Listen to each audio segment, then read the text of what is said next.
Welcome, everybody, to Taste Different Gaming News. What's in the news today? Nintendo don't want you to play Nintendo, apparently. So before we jump into this, make sure you like, share, subscribe, hit the notifications, all the good stuff that helps keep you up to date with things we like to talk about, video games. So let's jump right in. Nintendo revises user agreement. And if you break it, Nintendo reserves the right to brick your Switch. Switch, please. Nintendo has tightened its user agreement, revising the terms and conditions with a tougher stance on players who hack their Switch console, run emulators, or any other such unauthorized use.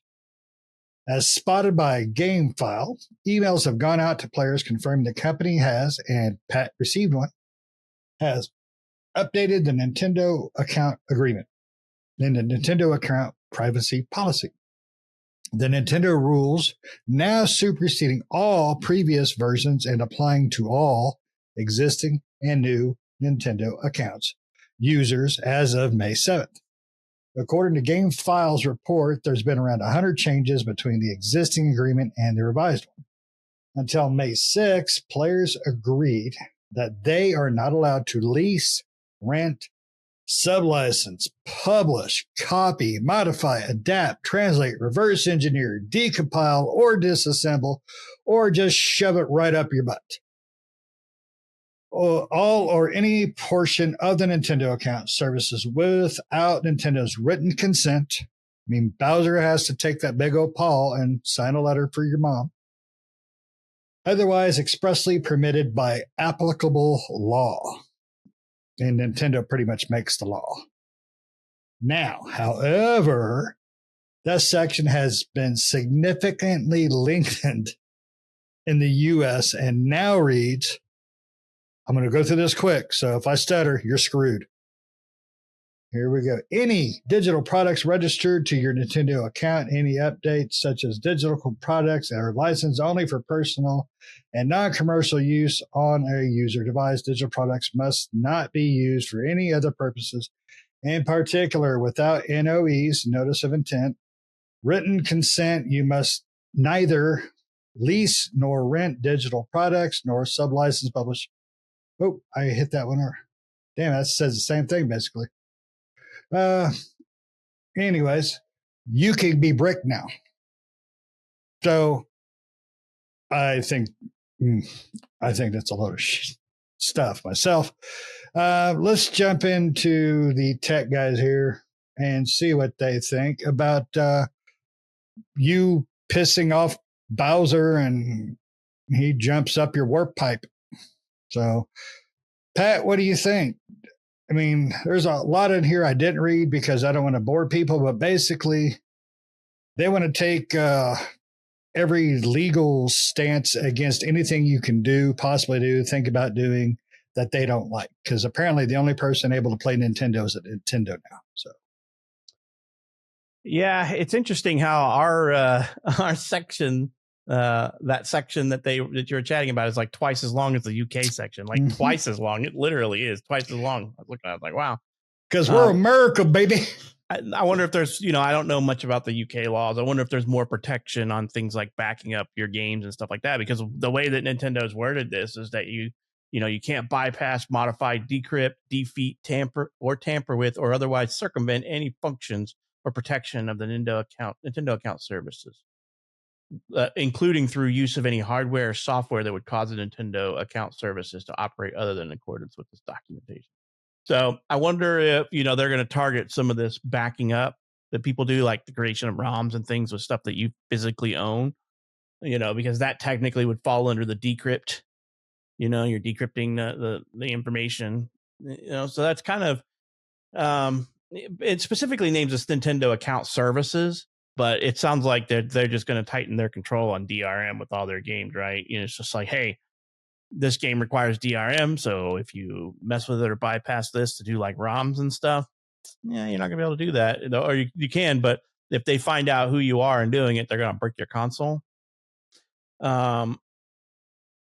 This is the whole preservation of game stuff that we've been always harping on, and you never actually owning anything really these days. Because if I buy a cartridge or if I buy a digital copy of something, I'm not allowed to back it up. Is essentially what this is boiling down to here, in the way the U.S. reading is anyway, because the UK one isn't specifically mentioned anything about decrypting, defeating or bypassing it. It actually doesn't mention that in the same context.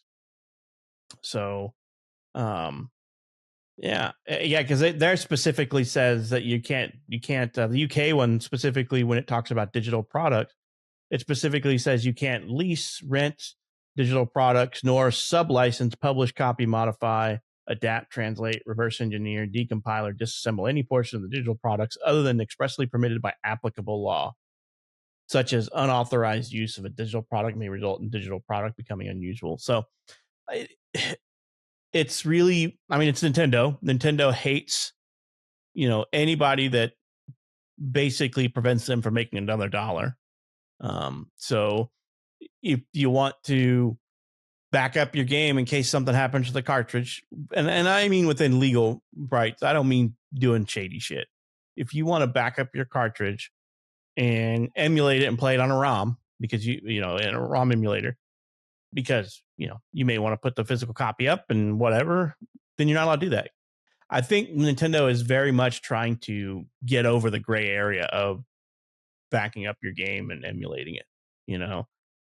It is kind of a gray area because technically, if you own the cartridge and you rip it, turn it into a ROM or emulate it in like a Raspberry Pi or anything, they want to come after you and they don't want you to do any of that, because technically,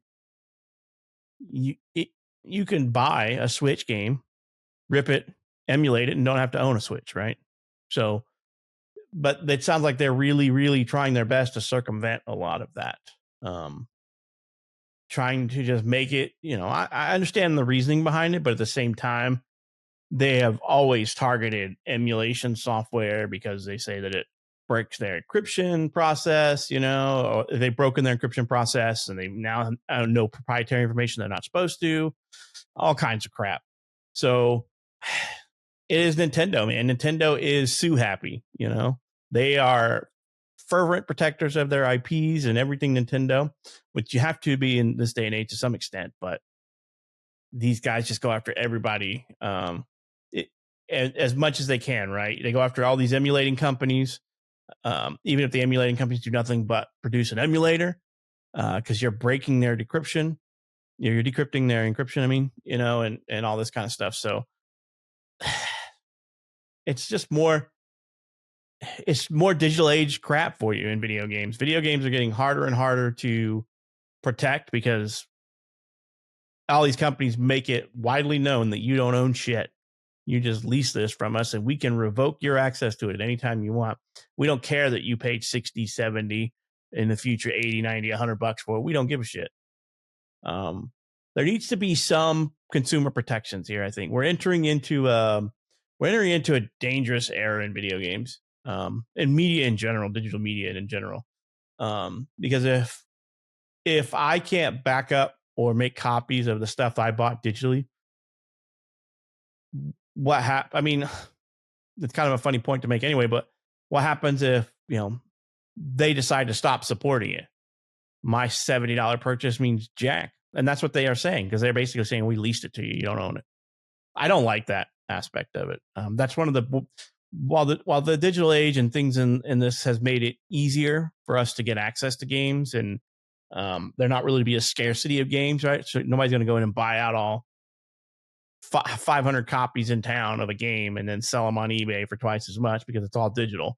But at the same time, they can just revoke my access or close down the storefront where I can get access to the game anymore. And now I'm stuck, right? So there needs to be some consumer protection here, because I don't like that they say that we're just leasing the game. No, fucker, I own the game. I need to be able to own that game. I'm not leasing it. At $70 a pop, I ain't leasing shit. I better be owning it. And, especially at $90, $100 a pop, that's just getting stupid. And then no recourse as a consumer when they decide to revoke your access with no appeals, right? Because there is no governing body that when Microsoft, Nintendo, or Sony decide to ban you from their platform and you lose access to all your shit, tough shit. Nobody can, they get to arbitrarily decide your fate, right? Whether it's true or not. You can appeal it, but if they don't think that your appeal meets their standards, then they can deny it. And now you've lost years worth of games that you have purchased in their platform, things like that. I don't like that. And there needs to be some consumer protections in place. The problem is a lot of us gamers are just complacent with things, and we don't get, if we all banded together and probably sued the shit out of Microsoft and Sony and Nintendo, or brought something to our own government's legislation in this country to protect our rights with video game ownership, video game backing up of our video games, right? Like the whole right to repair act and crap like that. We need something like this in the video game industry. Right to ownership of digital content needs to be a thing. That way these companies just can't close a storefront down and you lose access to your thousands of dollars of libraries, because before long, that's not going to be that hard fetched of a thing to think of. When games are $90 and $100 a pop, that's 10 games. You have $1,000 in a game library, right? That's insane. Nick, what do you think, man? This kind of subject just makes me pretty sore and irritated. And it's not just Nintendo that does this, but Nintendo's just up right in front of our face right now with the changes to their terms of service and account agreements.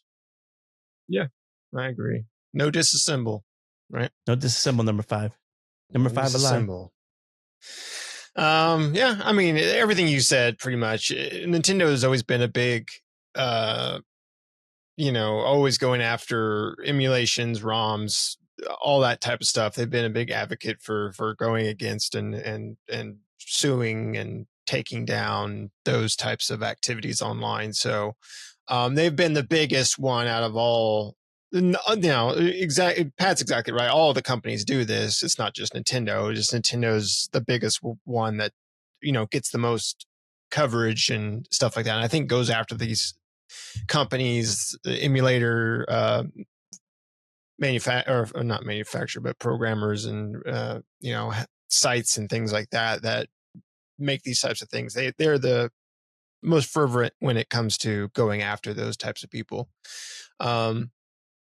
But yeah, I mean, ultimately you're correct. It's like, it just goes back to,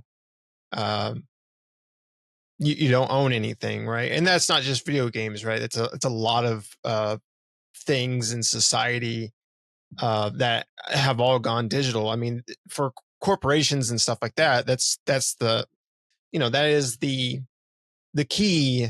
The major thing that they would all want is for you to not own anything and to lease everything, right? Because then that's a continual flow of money, right, to them. They don't want you just to go out and be able to buy something and then you have it forever. They want to be able to milk and continue milking that same product from you. In terms of gaming, you got, the digital games where we don't physically own them, and that comes from every source of any sort of digital good. And, various aspects of our lives, even getting into music and movies and shows. And, they even tried to do that crap with like, what BMW tried to do that with cars, right? You mean try? They did it for the heat. Did they still do it? I thought they reversed on that. Oh, I didn't think so. No? I thought BMW still did the subscription for heated seats and for heated seats and crap. Yeah, I mean, eventually it's going to get to the point where car manufacturers, you won't be able to buy a car, right? It'll be you lease a car, and then almost like a phone program where but except for you don't ever pay it off. You just lease it and then you upgrade to a new car eventually and you continue paying. Yeah. Right. You are right. They did back off of after consumer backlash. Yeah. It's just when you're exactly right. When enough people get complacent, that's when these corporations can come in and do these things. And if there is no backlash from the community, from consumers out there, then they get away with that and they can continue on with that, right? BMW tried to do it with the subscription service. It didn't work out, so they backed out. But that doesn't mean that there's not going to be another car company or even BMW coming back to do it again later on, right? They're going to get what they're trying to do there. They're going to get that done one way or another, right? It didn't happen at the time they tried it. That doesn't mean they ain't going to try it again. And that's the same thing with Nintendo and Microsoft and Sony when it comes to gaming and even Steam online. Epic Game Store and all that stuff. I mean, again, these are all digital copies that you don't own. If Steam or Epic Game Store or whoever decides that, hey, we're done, pack up, shut the servers down, like all the shit you bought is gone, right? It's just all gone, and they don't give a crap, right? So it's for us gamers, especially when it comes to gaming, even like the Switch 2, a lot of the games on the Switch 2 are going to be the digital game cards, right? It's not the actual game on there. It's just a code on a card for you to download them. Not every game, but I think a majority of them, right? And that's just Nintendo again pushing for that digital future, which every company, it's not going to be just Nintendo. Like, Sony's did that too with the new, PlayStation Pro, right? It's all digital. You can buy the attachment, but it's sold just as a digital console. And then Xbox's next console, they said there was going to be a disc drive or something like that, or they are going to have physical games or whatever. But more than likely they'll do the same thing Sony did. They'll sell an attachment, right? It'll be an all digital console with an attachment sold separately for you to be able to attach and put in physical games in there.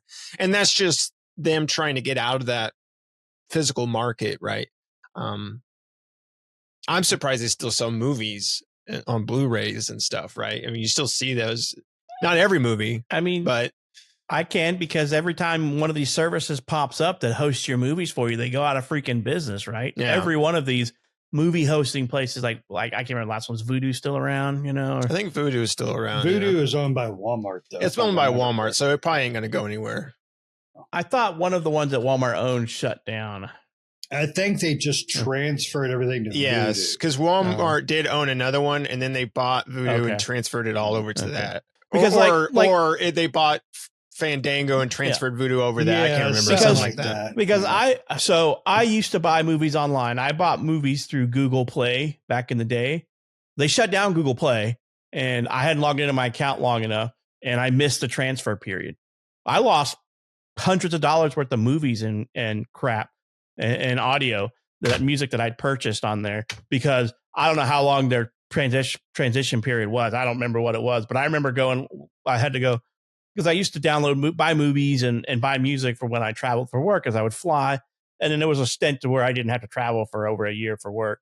And then when I started traveling again, I went to log into my account. I'm like, you know what? I want to watch an old movie I bought, because I bought Fifth Element. I love Fifth Element. I own that on physical copies and everything. And I went and I like, Google Play is now Google Movies or whatever. And I'm like, okay, cool. Log into this account. There's nothing here. Where's all my shit? And so that bit me. And that's what happens. All these services shut down or transfer to something new, and they give you this grace period that's probably 30 or 90 days. And then you don't log, because I didn't log into service every day or monthly because I didn't need to. Right. And so they do shit like that. So I think there needs to be more consumer protections in this country for digital content, because I know what California just passed a law that went into effect this year, where you can no longer say buy or purchase. It has to spell out that you are leasing this. You don't own this. We can revoke your right. I don't care about that. You can put it right in front of people's face and they don't care, because they're in we are, I hate to say this, but in the US, we are a very consumer driven country, right? Everybody consumes. We consume. And there's so many terms of service, end user license agreement that's like pages long, that you're just like, get this shit out of my face. I'm not reading 20 pages worth of your end user license agreement or account agreements. If you're sitting there reading all that, more power to you. But I'm like, no, I don't want to waste my life reading your legal jargon, which I may not even understand half of it. Right. Because you're speaking in circles in non-layman's terms, so that people don't understand what they're signing away, right? And so there needs to be some consumer advocacy and consumer. As much as I hate government putting their hands in crap, this is something that needs government oversight, because these companies don't give a shit about the consumer. They're like, hey, we decide whether you get to keep playing our games or not, and that shouldn't be up to them on something that we're spending money on. Like, that's like saying you bought a bag of apples, we decide you can't eat those apples. what the only difference is something's digital and something's physical. They can't take something physical away from you, but they can take something digitally away from you. Yeah. And so it needs protection rights. We need protection. Not yet. Yeah. And I was just looking. So Microsoft still says buy. Unless you live in California. And yeah, exactly. Steam doesn't say that. Yeah, they hit you that with that big warning when you try to check out. Exactly. I haven't looked at PlayStation, but legal jargon shouldn't be allowed, period. It should be put it in layman's terms, frickin' English that people can understand. Not henceforth quid pro quo rectum destruction. It just needs to say, you're leasing this, we own it, you're just allowed to play while we allow you. That's it. And at least that's clean, it's clear. I understand that this company is saying, screw him. And I think having that kind of description on there would be more opening, possibly more eye-opening for consumers that don't follow things as closely as like we do, right? Because I bet you most consumers buy things and they think, I own this now, this is mine, right? Yep. Without thinking about the fact that no, they don't, right? And so what California did, I like that, and I wish that would be throughout the United States. I mean, definitely there needs to be more than just that, but that's a good start. Because that might give consumers more of a they might take a slight delay in the OK button. It would have probably slowed the digital transformation from physical to digital if that was there from the beginning. Yeah. Because you don't technically, you can't purchase it. You purchase means no. My whole problem too is that I, never once until some of the stuff started coming out of the light was it widely known that you don't own it, right? You're leasing it. When I lease something, I pay less than what it typically costs to buy it. But in video games, that's not true. We don't give a shit. They're just like, you're paying the same regardless of whether you're leasing or you buy it physically, right? Yep. Yeah, or if it's physical versus digital, right? I mean, that's a whole different story, but it's same price. You would think digital would be a cheaper option because they don't have to manufacture, ship these products. Yeah, it's the same price or more. Right. Retailers don't have to put them on a floor space somewhere, taking a retail space. Yeah.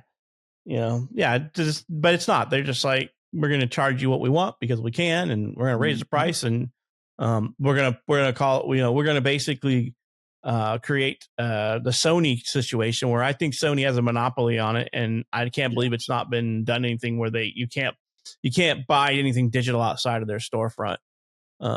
So digital only games for PlayStation can only be purchased on the PlayStation Store. Microsoft, I can buy a key from someplace, put it on their Steam. I can buy a key, put it on there for someplace. Some things on Epic are that way. Not everything is, but that's more up to the game retailer than it is Epic. And then it's been a while since I did Nintendo, but you can buy Nintendo cash from outside the Nintendo store and bring it. Yeah, you can buy Nintendo coins or wherever the hell they call them. And I think you might be able to buy. I don't know if you can buy Switch 2 games from like a digital key from other places and bring it in. I don't know about that. I've never done that. So I've never done that either. So I don't know. But Sony is the only one that I'm aware of that I can fully honestly say prevents you from buying anything externally and bringing it into their store. If it's a first party game, fully understand. It's mine. I can sell it. But if it's a third party game, it's not owned by Sony, then I don't think they should be able to force that. It's all a dirty business in the gaming industry anymore, and it's really gross. It really is gross. Yep. And those terms of services, end user license agreement, account agreements are just getting longer and longer and longer. Oh yeah, it takes goddamn forever to scroll through those. That's why they do it that way, because you get tired of trying to read it. You get tired of breaking out the damn thesaurus, trying to figure out what the hell half these words mean. Yeah, it's like every time you buy a game, you got to hire a lawyer now. Can you tell me what this is saying? Yes. have them interpret it for you in layman's terms. Yeah, yep. There needs to be some consumer protections. All EULAs, terms of service contracts need to be in layman's terms. But I don't need to hire a lawyer to decipher what the hell they have. Then also, there needs to be consumer protections in place. I don't want to lease a game. I'm buying to own. I want to be, I want all game companies to be good old games, right? Good old games, and keep saying you purchase it because everything they sell has everything that they put out, their old little game preservation thing comes with an offline installer. So I don't need, and I can play it offline. So, I want that, especially if I'm paying $70, $80 for a damn game. I want to own the damn thing. I don't want to, if I'm leasing it, I'm paying you $5. And that's all you get, right? That's lease price because you can just take it back when I'm done. Yeah, here you go. Right. I finished it, or this game sucked. Yeah. Right. It's more like a rental system, right? I mean, especially if they're going to do stuff like that. See, that you got to be careful how you say that, because bring back Blockbuster. That is different, but they'll start doing that where, you can't even buy the game. You're going to have to pay by the hour. All right, you played this many hours, you owe this many dollars. Have a nice day. And speed running is going to be everyone's pastime hobby at that point. The gaming, everybody's on easy. These gaming companies are going to ruin the gaming industry themselves. I mean, they already are. They're going to price out the gaming gamers. Either, they're going to price out the gamers. It's a lot of things, especially in the U.S. It's a lot of things that are different companies, not just in gaming, but in a lot of different aspects that are going to outprice or destroy the thing that they've created, right? Yep. So gaming is just going that way too, and that's what we talked about before. Like, we still play games for the major publishers, yes, but a lot of the games we really seem to like and enjoy, and want to, at least for me, and I'm sure these guys too, want to spotlight is a lot of those smaller groups, those smaller indie devs that come out with some really great products that everyone should enjoy, instead of the big corporations that make Call of Duty every year and Madden every year and the same game every year, right? Yep. Yeah. I mean, I honestly, I hate to say this, but government needs to get involved with digital ownership and digital rights for digital consumption, because you can lose access to your movies. It happens all the time where somebody, like some video provider you buy your movie through, loses their license to the thing that you bought. Now you lose access to it because they lost their license. And it's like, I don't give a shit. I paid you for this, and then you license it through them. You lost your license. I don't care. I already bought it, but you didn't buy it, right? You're leasing it until they lose their lease on it. And that's just stupid, because you don't know when you're going to lose access to something in those type of scenarios. Video gaming is not quite as bad as that, but it's still just, one of those companies can just decide that we're banning a bunch of players who we think are botting, and we're going to ban your account. And you're like, I wasn't botting, or I wasn't doing this, or I wasn't doing that. And you have no recourse. You can appeal it, but you're appealing to that company that decided to ban you, and how much effort they want to put into hearing your grievance is up to them. Yep. They don't have a responsibility to you. I mean, and that's a problem.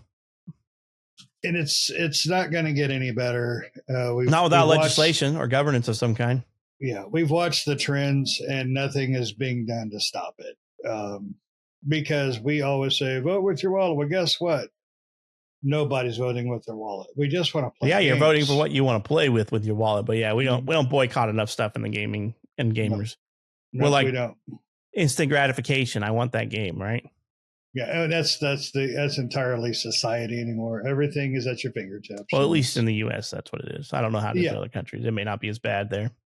Well, they don't have fingertips, so. But anyways, you guys got anything else before we beat this poor Bowser to death? Nope. I'd rather wipe my ass with Nintendo's EULA and account agreement, but it's digital, so I can't. I guess I can wipe my ass with an iPad or something, but that's a very expensive piece of toilet paper. I'll bring over my kid's Chromebook at the end of the summer. What is it? The Kindle? The Kindle. Yeah. You might get a paper cut. Those things are thin. I guess, or I could wipe it with the Switch, right? The three seashells. Nick's got one he's not using. There's the three seashells: the Switch Lite, and the Switch OLED. The three seashells. Ooh, yeah, but once you go OLED, that's sunburn your booty hole. Yeah. All right. Now you made it to the end of the nasty talk, the nasty ULAs and user agreements, and just Nintendoing everything to death. But let us know in the comments below what you think. Do you think Nintendo is just taking things too far? Do you think Nintendo is in the right? How do you think something that Nintendo is worried about, the way they're addressing it, is you think there's a better way to do it? Let us know in the comments below. And until next time, see ya.